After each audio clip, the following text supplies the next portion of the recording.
What would you think if I told you that the moment a woman stops trying to be loved is the very moment she becomes irresistible? That the second she stops needing anything from anyone, her presence suddenly fills every room she enters. It's not magic, though it feels like it.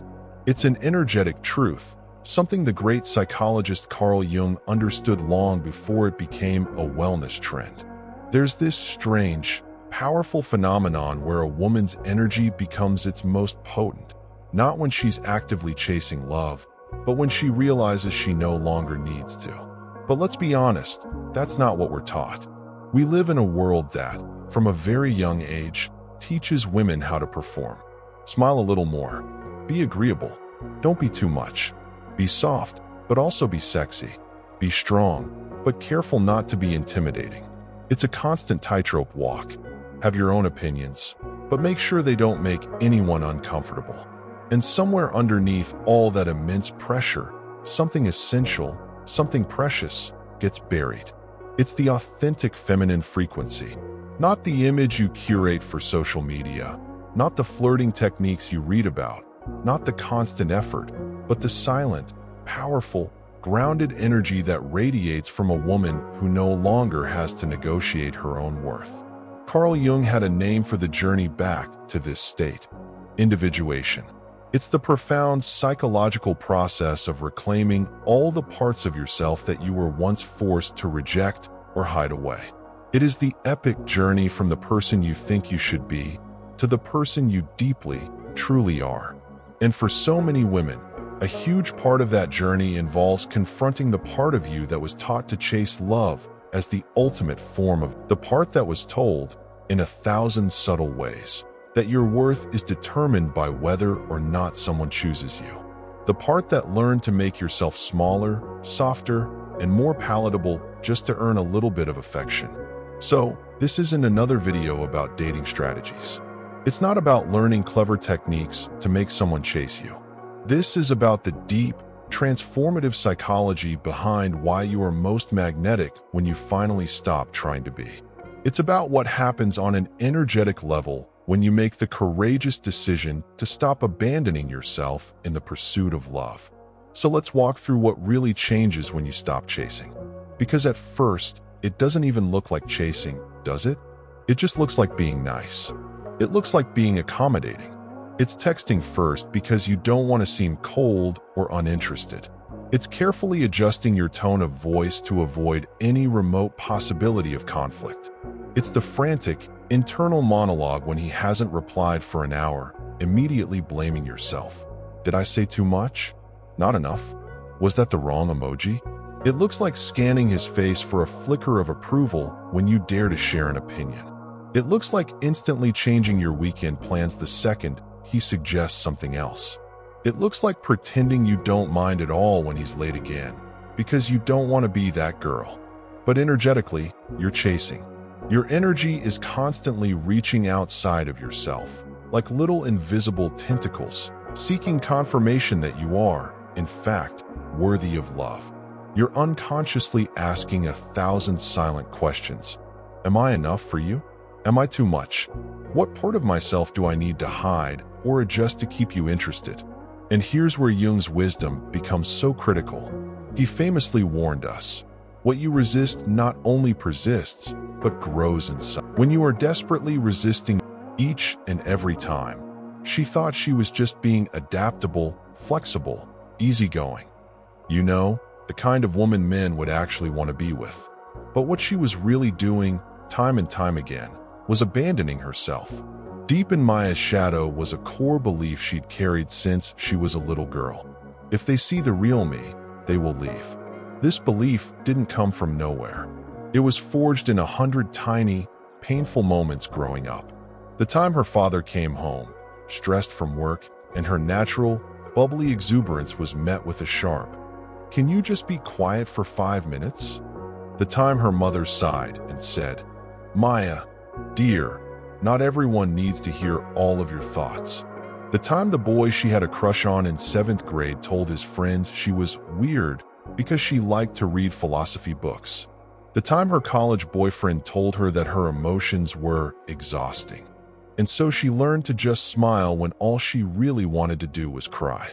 So, over the years, she learned to give people the edited version of herself. She offered curated glimpses, the funny parts without the depth, the light without the complexity, the agreeable parts without the opinions that might cause a little friction. She became a master at reading a room and shape-shifting into whatever she thought was needed. But in the process, she completely lost touch with what she needed. And inevitably, each man did leave. But it wasn't because they saw too much of her.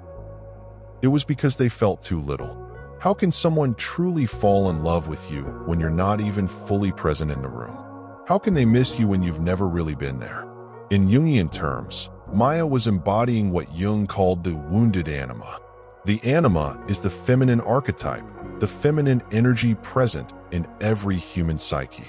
It's the part of us that feels, that connects, that intuits, that creates, and that loves. But when the anima is wounded, she doesn't feel safe inside her own being. So, she desperately seeks that feeling of safety in someone else's approval. She performs. She overgives. She attaches way too quickly because she's terrified of losing the person she thinks she needs to feel whole. She becomes a detective, constantly monitoring his moods and adjusting herself accordingly. She gives up her own preferences for movies, for food, for how to spend a Saturday, just to avoid the possibility of his disappointment. She becomes hypervigilant, looking for any tiny sign of rejection. She reads deep meaning into a delayed text message or a canceled plan, not because she's weak, but because she is terrified that she won't be chosen unless she can perfectly become what he wants. And here is the devastating paradox that Jung understood so deeply. The more you try to become the woman you think he'll love, the more you lose access to the woman he could actually feel. If any of this feels uncomfortably familiar, it doesn't mean you're broken. It means you're ready. Don't turn away from that feeling, because there's something profound underneath this pattern that most people miss. Your shadow isn't your dark side. Your shadow is simply the part of you that you learned to hide because someone, somewhere, made you believe it wasn't acceptable. For many women, that shadow holds the belief, I am not enough as I am. This belief gets formed early and is reinforced constantly.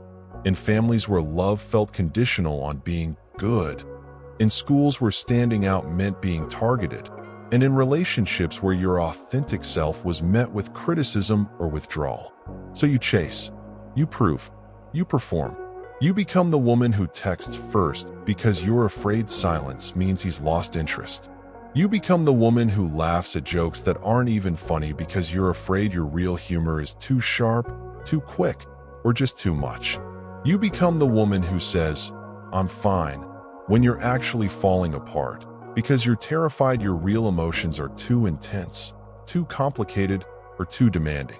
You learn to lead with your most palatable qualities and hide the parts that feel too raw, too real, too human. But Jung knew something that changes everything. What we reject in ourselves, we unconsciously seek in others. When you're chasing love, you're not just chasing a person.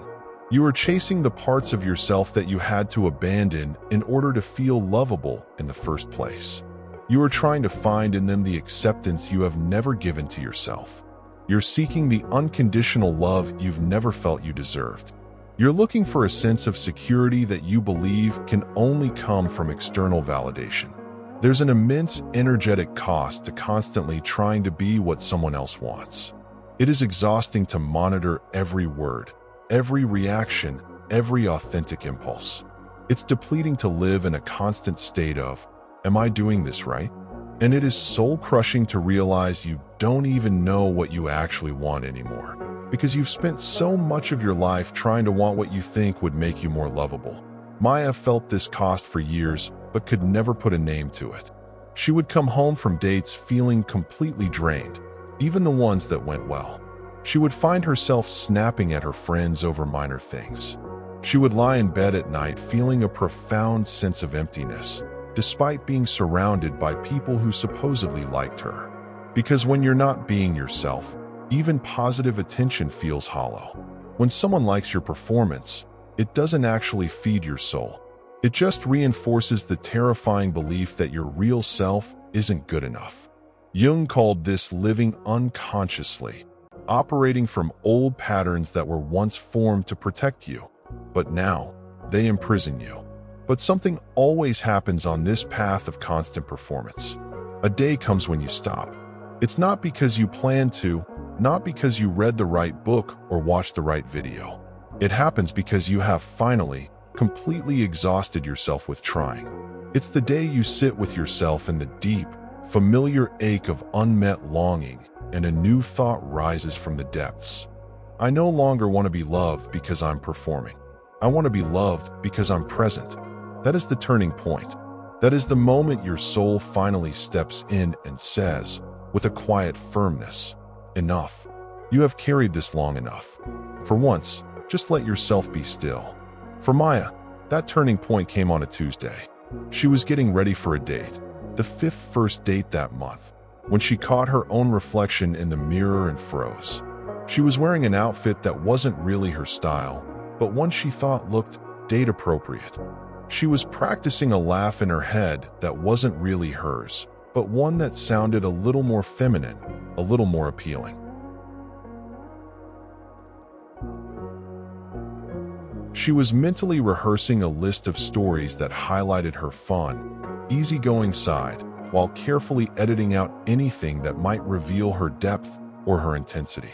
And in that moment, a wave of exhaustion so profound washed over her that she had to sit down on the edge of her bed. She wasn't tired from dating. She was tired of being someone else. She was tired from the constant, relentless internal commentary. Is this too much? Is this not enough? What does he want me to be? She looked at her own face in the mirror, and for the first time in years, she asked a completely different question. What do I want? The question landed in her body like a shockwave. She realized, with a jolt, that she hadn't asked herself that question in so long.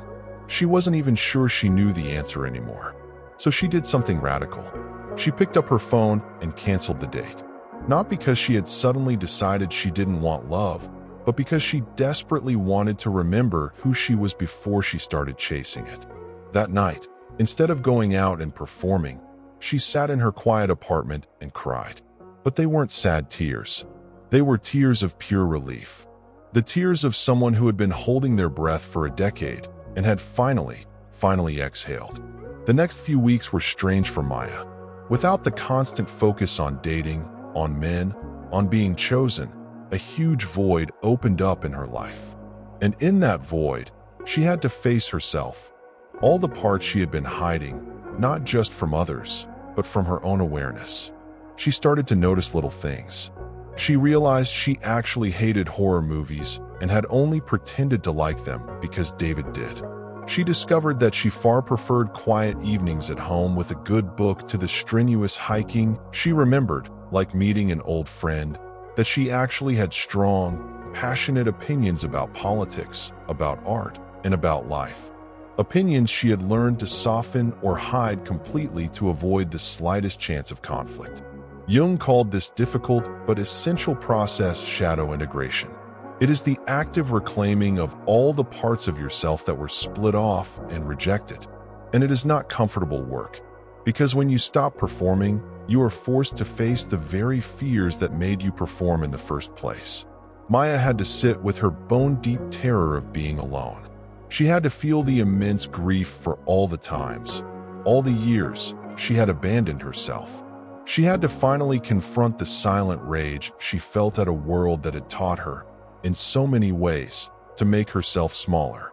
But as she did this work, as she allowed herself to feel it all without judgment, something miraculous began to happen. The authentic feminine energy isn't something you activate by being more desirable. It's something that naturally emerges when you stop abandoning your own center. As Maya stopped trying to contort herself into what others wanted, she started to access what Jung called her authentic feminine essence. This wasn't the performance of femininity, not the cultural costume of what a woman should look or sound like, but the raw, real, powerful energy that comes from a woman who is fully, unapologetically present to herself. You become magnetic, not because you're doing something new, but because you finally stopped doing the one thing that was disconnecting you from your power all along. As Carl Jung said, the privilege of a lifetime is to become who you truly are. When a woman chooses herself, in her wholeness, and that frequency does the choosing for her. She doesn't have to chase, she just has to vibrate. And the person who is meant to feel her isn't just attracted to her. They feel, in her presence, a sense of being remembered. Because in her authenticity, they meet the part of themselves they forgot. The part that doesn't need to perform either. The part that can just be. This isn't about becoming unavailable or learning to play games. This is about achieving energetic sovereignty. When you stop needing external validation to feel okay, your entire energy field changes. You stop broadcasting the frequency of, please choose me. And you start emanating the quiet, powerful frequency of, I choose myself. Jung called this integration. The moment when your conscious mind and your unconscious mind stop fighting each other and finally begin to dance. When you integrate your shadow, the part of you that was always told it wasn't enough, you no longer feel the compulsive need to prove that you are. You simply are. And that state of being is magnetic in a way that doing could never, ever be. Most people are so used to performing in their daily lives that they've forgotten what authentic presence even feels like. So when they encounter it in you, it feels like a cool drink of water in a desert. It reminds them of something precious they've lost. It awakens a part of them that they didn't even know was asleep. Let me explain the energetic difference. When you're performing, your energy is constantly reaching outward. It's seeking feedback, looking for validation, scanning for confirmation that you're doing it right. It is anxious energy. It's grasping energy. It's an energy that needs something from the other person in order to feel stable. But when you are truly present, your energy is grounded and centered within yourself. It's not reaching or grasping or needing. It is simply radiating from a place of inner fullness. People can feel this difference instantly, even if they can't articulate it. Their nervous systems can feel it. They feel peaceful around presence. They feel inspired around authenticity. They feel seen and remembered around someone who has finally remembered themselves. And here is what Jung understood that most dating advice completely misses. The moment you stop needing love to complete you is the very moment you become capable of experiencing real love. Not desperate attachment masquerading as love.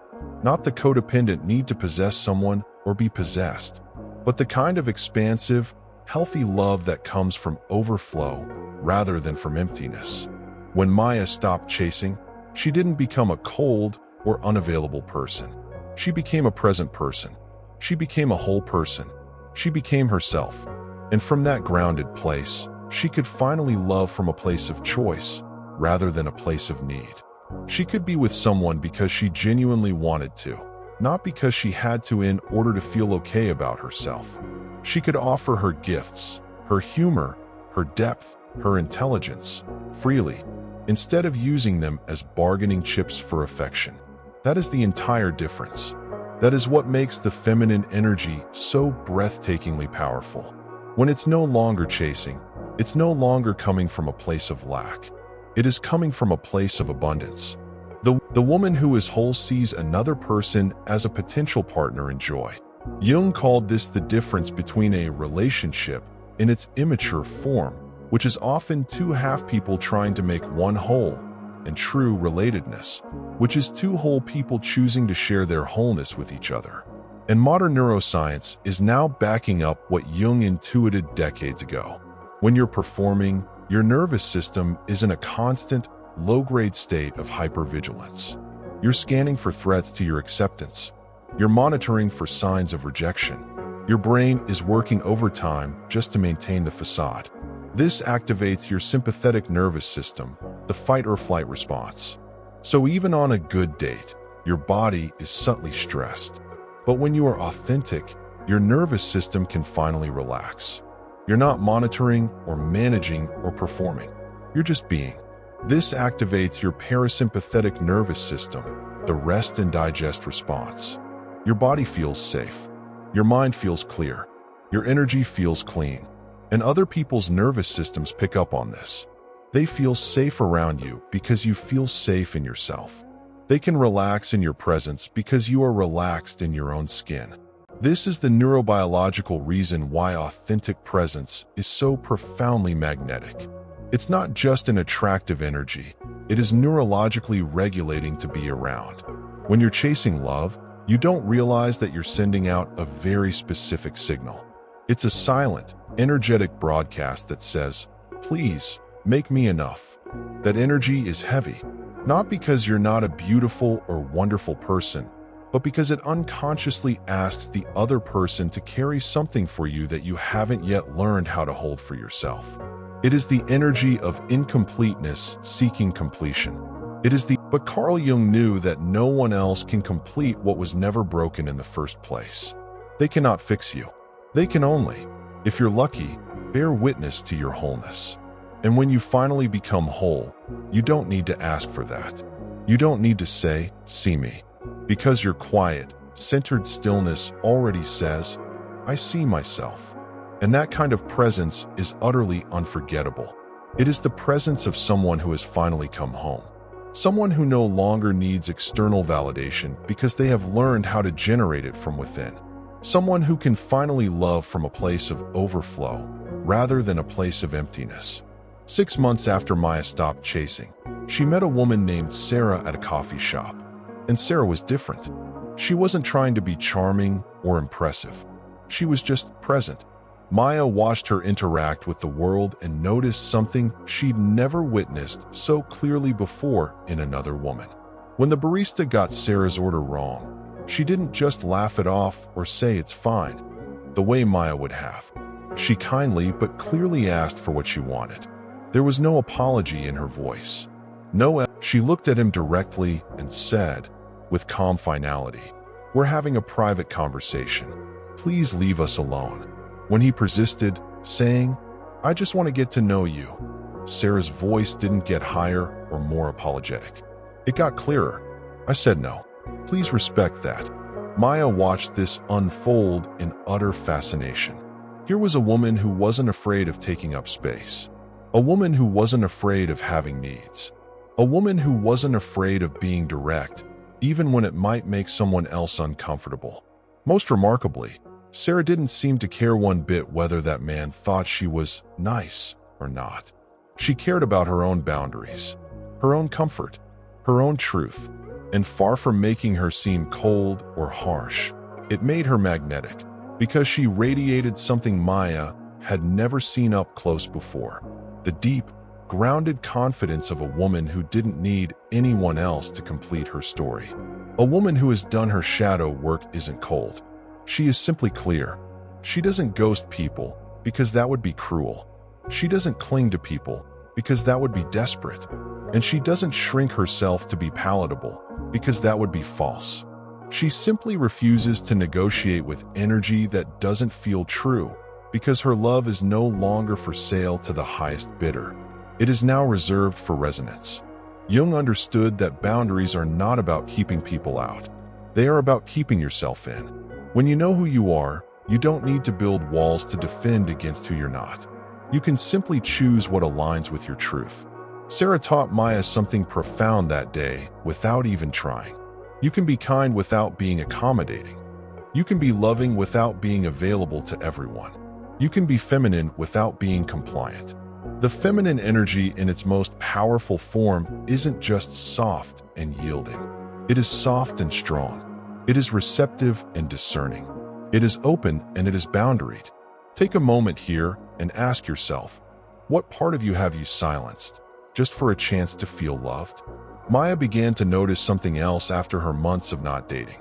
Men started noticing her differently, not because she was trying to be noticed, but precisely because she had stopped trying not to be.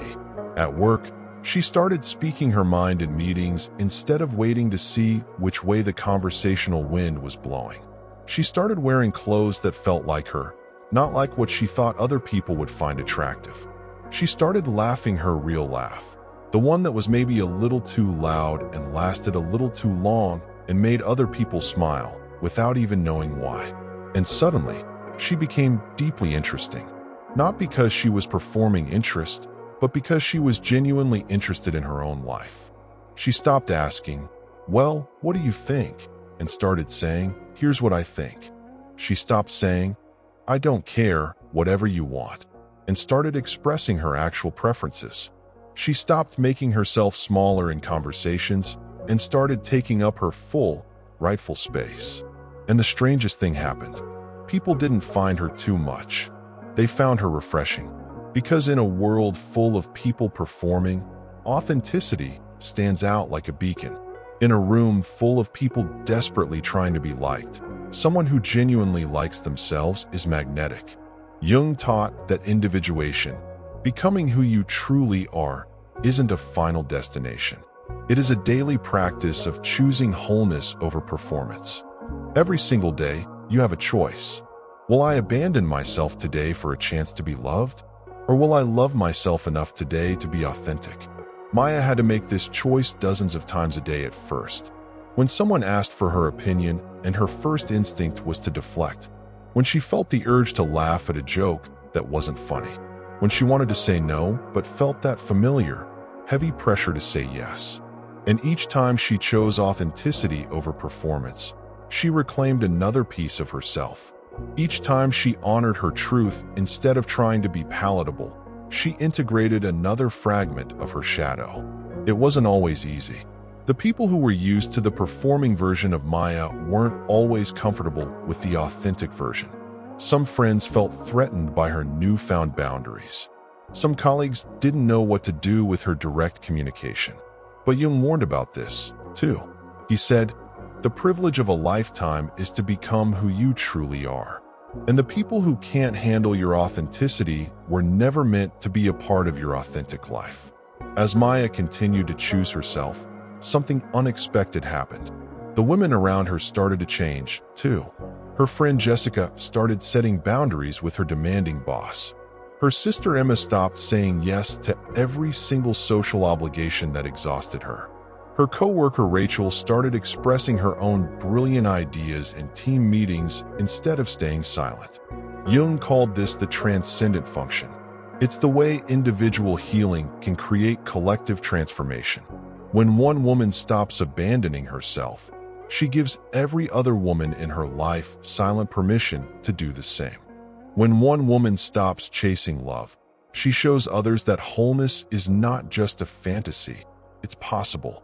The feminine energy, when it's reclaimed, doesn't just heal the individual. It helps to heal the collective wound that says women must perform to be loved. If this message has stirred something deep inside you, maybe it's because a part of you is ready to stop performing, ready to stop trying to earn what you already inherently deserve, ready to come home to the woman you were before the world taught you to be someone else. Carl Jung believed that when we integrate the parts of ourselves we once rejected, we no longer chase love. We become it. Not the desperate, clinging kind of love that needs to possess, but the spacious, abundant kind of love that can afford to be discerning. The woman who stops chasing doesn't stop loving. She simply starts loving from overflow. She loves herself enough to speak her truth, even when her voice shakes. She loves herself enough to have standards that are not negotiable. She loves herself enough to be alone rather than be with someone who doesn't see her full, complex humanity. And from that place, only the right frequency can even find her. Because the kind of attention that's attracted to a performance isn't real love. It's projection. It's attachment. It's the ego trying to complete itself through another person. But the kind of love that is drawn to authenticity, that is the love that can actually nourish your soul. A year later, Maya met someone, not at a bar or on a dating app, but in a quiet bookstore where they both reached for the same book on Jung's work. They talked for 3 hours, not about surface-level things, but about the deep stuff, about shadows and integration, about the parts of themselves they were slowly learning to love. And for the first time in her adult life, Maya didn't go home wondering if he would call. Not because she didn't care, but because she was complete, whether he did or not. She had become the center of her own world. And if he wanted to orbit that world, she would welcome him. But if not, her world would continue spinning just fine. That's the entire difference. The woman who chases is always wondering, what do they think of me? The woman who is whole is simply being, this is who I am. You don't need to prove you are lovable. You only need to be with the parts of you that were told you weren't. The scared little girl who learned to be quiet. The teenager who learned to be agreeable. The young woman who learned to be accommodating. They are all still inside you, waiting to be reclaimed, to be loved, to be integrated into the full, complex, beautiful woman you are. That is where your real power lives. Not in the performance, not in the chase, but in the quiet, revolutionary act of choosing yourself. So I invite you to journal with this. What would change in your life if you truly, deeply believed you were enough, exactly as you are right now? What would you say differently? What would you do differently? What would you finally stop tolerating? What would you start creating? These aren't just questions. They are invitations to step into the woman you've always been underneath the performance. Jung understood that the feminine energy in its most powerful form isn't about being wanted. It's about being whole. When you stop chasing love, you don't become unavailable. You become discerning. When you stop performing, you don't become difficult. You become real. And when you stop trying to be perfect, you don't become flawed. You become human. And your humanity, your full, complex, beautiful humanity, is exactly what the world has been waiting to love. Your shadow isn't your enemy. Your authenticity isn't too much. Your wholeness is exactly what this world needs. The woman who stops chasing love doesn't lose her power. She reclaims it. So stop chasing love. Start being it. The world is waiting for the real you. Thank you for listening. If you find it interesting, please like and subscribe and turn on the notification bell so you don't miss our next content. Goodbye.